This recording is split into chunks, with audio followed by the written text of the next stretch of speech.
Hello everyone, मैं हूँ सीमा। आज की वीडियो में हम जानेंगे कि कैसे ई कॉमर्स में फ्लिपकार्ट, अमेजोन और मीशो ये तीनों प्लेटफॉर्म में जब भी ऑर्डर आता है तो कैसे आता है, कैसे रिसीव करते हैं और कौन सा पैकेजिंग मटेरियल में इसको पैकिंग करके देते हैं और कितने डेज का हमको टाइम मिलता है डिस्पैच करने में। तो वो सारी चीज़ें आज मैं आप लोग को बताने वाली हूँ। अगर आप लोग न्यू सेलर हैं तो इस वीडियो को एंड तक ज़रूर देखना, क्योंकि हेल्पफुल होने वाला है ये वीडियो, तो बिल्कुल भी मिस मत करना। अगर आप मेरे चैनल में नए हैं और अभी तक मेरे चैनल को सब्सक्राइब नहीं किए हैं तो प्लीज अभी सब्सक्राइब कर लो, ताकि नए नए वीडियोस आते रहते हैं। ई कॉमर्स से रिलेटेड मैं सारे वीडियोस अपलोड करती रहती हूँ, तो ये जानकारी को बिल्कुल मिस मत करना। चलिए वीडियो स्टार्ट करते हैं। बहुत सारे लोगों का ये क्वेश्चन रहता है कि अगर हमारे पास पहला ऑर्डर आए तो हमको कैसे रिसीव करना चाहिए और हमारे पास पहला ऑर्डर कैसे आता है। तो आज मैं आप लोग को एक एक चीजें डिटेल में बताने वाली हूँ, कैसे रिसीव करना है और कौन सा पैकिंग मटेरियल में स्कैन चाहिए होता है और पैकिंग मटेरियल में स्कैन नहीं चाहिए होता है। तो आज मैं आप लोग को बताने वाली हूँ। अगर आपके पास फर्स्ट ऑर्डर आता है तो आप लोग को मैं बता दी हूँ कि कैसे लिस्टिंग करना है। उसके बाद आता है ऑर्डर। ऑर्डर 2-3 दिन में, ऐसा अगर आपका प्रॉपर लिस्टिंग अच्छे से हुआ हो तो बहुत जल्दी ऑर्डर आ जाता है। अगर प्रॉपर लिस्टिंग नहीं है तो बहुत टाइम लगता है। और अगर टाइम लगता है तो ये मत सोचो कि नहीं आएगा, कुछ टाइम लगता है ट्रेंडिंग में जाने के लिए, तो उसके लिए आपको वेट करना पड़ेगा। अगर जल्दी आ जाता है तो बहुत अच्छी बात है, अगर नहीं आता है तो आपको वेट कर लेना चाहिए। बहुत सारे लोगों का ये क्वेश्चन रहता है कि हमारे पास 15 दिन हो गए, 1 महीना हो गए, ऑर्डर नहीं आ रहे हैं। तो उसका एक ही कारण है कि आपका ना जो लिस्टिंग है वो प्रॉपर तरीके से नहीं हो रहा है। तो वो सारे चीज़ों को आप लोग को ध्यान देना पड़ेगा। और मैं आप लोग को एक एक चीज़ आप लोग को ई कॉमर्स के बारे में बताती रहूंगी, तो इसीलिए मेरे वीडियो को एंड तक ज़रूर देखा करो, ताकि ना बहुत अच्छे से मैं आप लोग को एक एक चीज़ स्टेप टू स्टेप सिखाऊंगी। इसीलिए चलो आज मैं आप लोग को प्रॉपर तरीके से कैसे, अगर आपके पास ऑर्डर आता है तो आपको कैसे ऑर्डर को डिस्पैच करना है वो आप लोग को डिटेल में मैं बताऊंगी। तो सबसे पहला ऑर्डर कैसे आता है उसमें बात करते हैं। तो सबसे पहला ऑर्डर आता है। सबसे पहला कैसे ऑर्डर आता है वो मैं बताने वाली हूँ। मीशो से मान लो मैं कोई प्रोडक्ट यहाँ से परचेज कर रही हूँ, तो चलो यहाँ पे मैं करती हूँ कोई भी एक प्रोडक्ट को। अब मान लो यहाँ पे मैं एक ज्वेलरी का कर रही हूँ, तो यहाँ पे ज्वेलरी का मैं एक ऑर्डर कर रही हूँ यहाँ से। तो यहाँ से जो होता है ना, बाय नाउ करके रहता है, यहाँ पे लिखा रहता है। अब मैं यहाँ से ऑर्डर कर लेती हूँ, प्लेस ऑर्डर करके। यहाँ पे मेरा ऑर्डर जो है कंफर्म हो गया है। अब मेरे पास इसका डिटेल्स आ जाएगा मेरे मीशो पैनल पे। तो इस तरीके से ऑर्डर करते हैं लोग, और हमारे पास तुरंत से ही मीशो पैनल में दिख जाता है अगर कोई ऑर्डर किए रहते हैं तो।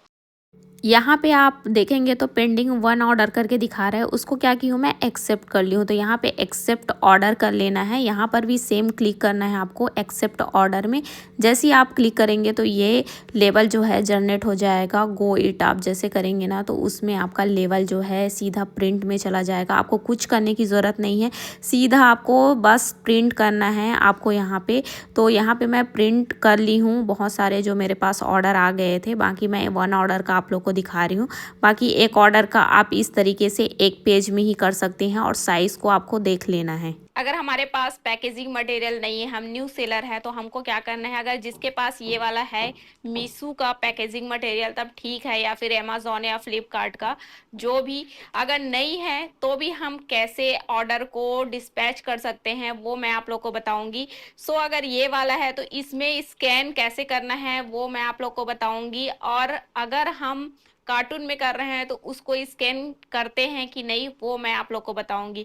तो चलो कैसे ऑर्डर को रिसीव करना है उसको मैं आप लोग को पहले बताती हूँ। उसके बाद कैसे पैकेजिंग में हमको डालना है, कैसे हमको ऑर्डर को रेडी करना है वो आप लोग को बताऊंगी। मेरे पास आया है ज्वेलरी। अब मैं इसको कैसे पैकिंग करती हूँ वो आप लोग को दिखाती हूँ मैं। तो इस तरीके से मेरे पास कार्टून बॉक्स मैंने ख़रीदा हुआ था और वो मेरे पास है, तो मैं इसी में ही पैकिंग करूँगी। और यहाँ पे वॉइस ओवर मैं इसलिए कर रही हूँ क्योंकि ना बहुत ज़्यादा साउंड आ रहा था, क्योंकि ना रोड बन रहा था जिस वजह से बहुत ज़्यादा साउंड आ रहा था, इतना इरिटेट हो रही थी, फिर भी मैं वीडियो बना रही थी। इसीलिए मैंने वॉइस ओवर की, लेकिन कंटिन्यू मुझे इस वीडियो को कंप्लीट करना है इस वजह से। तो चलो मैं वॉइस ओवर से ही सब कुछ बताऊंगी आगे, अगर साउंड कम होता है तो मैं अपने वॉइस से बनाऊंगी। सो यहाँ पे मैं अपने ज्वेलरी को इस कार्टून बॉक्स में डाल दी और काफ़ी अच्छे से ना पैकिंग हो जाता है। और इतना अच्छा ये बॉक्स है ना, मैं फ़र्स्ट टाइम इसको मतलब परचेज़ करी हूँ और ज़्यादा टाइम मुझे हुआ भी नहीं है। और इतने अच्छे से यहाँ पे ना पैकिंग हो जाता है बॉक्स में, काफ़ी मस्त है ये। तो काफ़ी अच्छे से मैंने पैक कर लिया है। अगर आप लोग के पास नहीं है तो नॉर्मल कार्टून से भी आप कर सकते हैं। अगर जो नॉर्मल वाला जो आता है ना, ये कार्डबोर्ड बोलते हैं इसको, तो कार्डबोर्ड साइज़ का भी आप ले सकते हैं और इसको भी आप काफ़ी अच्छे से बना सकते हैं। ये थोड़ा सा पतला है मेरे पास जो है, बट जो भी है आप इसी से काम इस टाइप से कार्टून पे भी होगा तो भी चल जाएगा, बट ये वाला जो लिखा है वो नहीं होना चाहिए, उसको आपको अंदर साइड कर लेना है। उसके बाद आप इस पे पैकिंग बना सकते हैं। तो इस तरीके से अगर आपके पास पुराना कार्टून होगा उसमें भी आप बहुत अच्छे से पैकिंग कर सकते हैं। ये आपका जैसा आपका प्रोडक्ट क्वालिटी है वैसा पैकिंग मटेरियल भी होना चाहिए, क्योंकि बहुत सारे ऐसे मटेरियल होते हैं जाते जाते क्या होता है वो डैमेज हो जाता है। तो इसलिए हमको ना पैकिंग मटेरियल को बहुत अच्छे से हमको करना है। तो कार्टून अगर अच्छा हो, बहुत अच्छा, तो उसमें हम पैकिंग मटेरियल को बहुत अच्छे से कर सकते हैं। और इस तरीके से पैकेजिंग मटेरियल हो, मीशो का, फ्लिपकार्ट, अमेज़न, किसी का भी, तो आपको बहुत अच्छे से इसको पैकेजिंग कर लेना है। तो इसको इसके अंदर, क्योंकि देखो ये वाला कार्टून भी है, इसके अंदर में प्रोडक्ट है, ये बहुत अच्छा सपोर्ट करता है। अगर कितना दूर भी मेरा प्रोडक्ट जाता है तो पर भी से सेफ रहेगा। जो हमारा पैकेजिंग मटेरियल है उसका क्वालिटी अच्छा होना चाहिए, ताकि हमको ही लॉस होगा। अगर प्रोडक्ट टूटा हुआ आ सकता है, डैमेज आ सकता है, कुछ भी हो सकता है। तो इसलिए हमको पैकेजिंग मटेरियल को काफ़ी अच्छे से देना होगा। ये वाला को काफ़ी अच्छे से मैंने पैकिंग कर ली, उस ब्रांडेड पैकेजिंग है तो बहुत अच्छी बात है। अगर आपके पास पैकिंग मटेरियल है मीशो, फ्लिपकार्ट, अमेज़न तो यहाँ पे आप देख सकते हैं कि सबसे पहले मैंने कार्टून जो बॉक्स है उसमें मैं अपने प्रोडक्ट को डाली हूँ। उसके बाद जो मीशो का ब्रांडेड पैकेजिंग मटेरियल है उसमें डाली हूँ। तो ये जो ऐसा पैक करते हैं ना, तो हमारा जो प्रोडक्ट जो है सेफ रहता है और कितना दूर भी जाता है ना तो पर भी से कुछ भी डैमेज नहीं होता है। और सबसे ज़्यादा जो मेन इंपॉर्टेंट है ना मीशो जो पैकेजिंग मटेरियल में, ये जो लेबल जो रहता है काफ़ी अच्छा रहता है, क्योंकि एक बार अगर ये चिपक जाए ना तो ये निकलता नहीं है। तो ये जो पॉलीथीन है मीशो ब्रांडेड पैकेजिंग, तो ये ना काफ़ी अच्छा रहता है। तो इसको हमको यूज़ करना चाहिए जितने भी हम न्यू सेलर हैं। इसके वजह से हमारे जो प्रोडक्ट रहता है काफ़ी अच्छा रहता है, कोई इसको फाड़ भी नहीं सकता है कस्टमर के अलावा। तो ये काफ़ी अच्छा रहता है और इसको मैं काफ़ी अच्छे से यहाँ पे पैकिंग कर ली हूँ।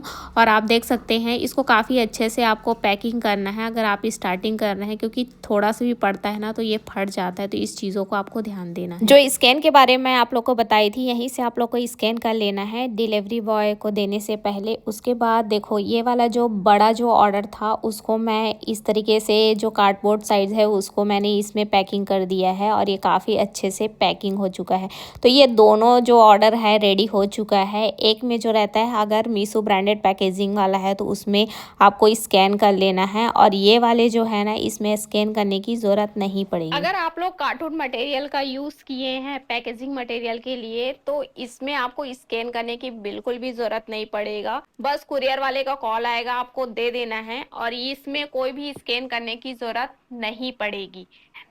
सो इस तरीके से आप लोग को स्कैन कर लेना है। अब मीशो की बात करते हैं कि हमारे पास जैसे ही ऑर्डर आता है तो हमको 2 डेज का रिसीव डिस्पैच करने का टाइम रहता है।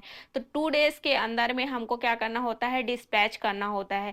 तो उसके लिए जैसे ही हमारे पास ऑर्डर आता है तो हम तुरंत, अगर हमारे पास टाइम है तो बहुत जल्दी हमको, जितना जल्दी हम ऑर्डर को रिसीव करेंगे, जितना जल्दी हम डिस्पैच करेंगे, उतना ही जल्दी कस्टमर के पास जाएगा। तो ये हमारे लिए बहुत अच्छी बेनिफिट है।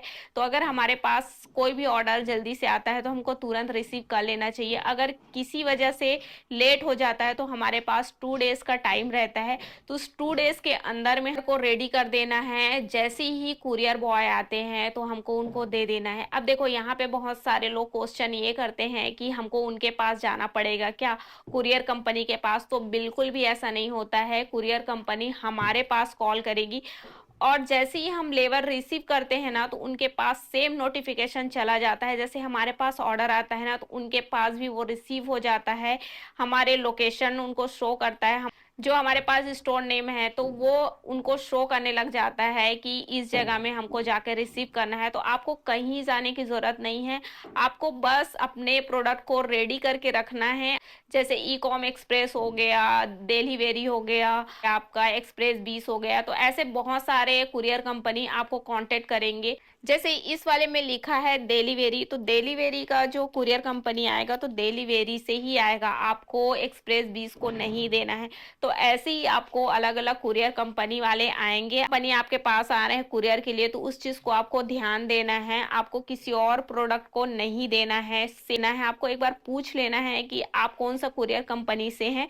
तो जैसे डिलीवरी से है तो डिलीवरी को दे देना है। ऐसे ही आपके पास कुरियर कंपनी वाले आएंगे, आपको कांटेक्ट करेंगे, बस उनको दे देना है। कुरियर कंपनी को देने से पहले आपको क्या करना है, वो ओटीपी देंगे, ओटीपी को आपको उनको बता देना है, फिर रिसीव हो जाएगा। तो ऐसे ही आपको ऑर्डर आए तो आपको ऐसे ही करना है। हमारे पास ऐसे ही ऑर्डर आता है और ऐसे ही हमको रिसीव करना है। एक एक स्टेप मैं आप लोग को बता दी हूँ। आई होप कि आप लोग को समझ आ गया होगा। अगर नहीं आया है या फिर कुछ भी डाउट है तो आप लोग मुझे कमेंट कर सकते हैं। मैं आप लोग को नेक्स्ट वीडियो में बता दूंगी, और नेक्स्ट वीडियो में कौन सा टॉपिक में बनाऊं ये भी मुझे कमेंट कर देना। तो आज का वीडियो बस यहीं तक। आई होप कि मेरा वीडियो आप लोग को पसंद आया होगा। तो मिलती हूँ नेक्स्ट वीडियो के साथ, तब तक के लिए बाय बाय।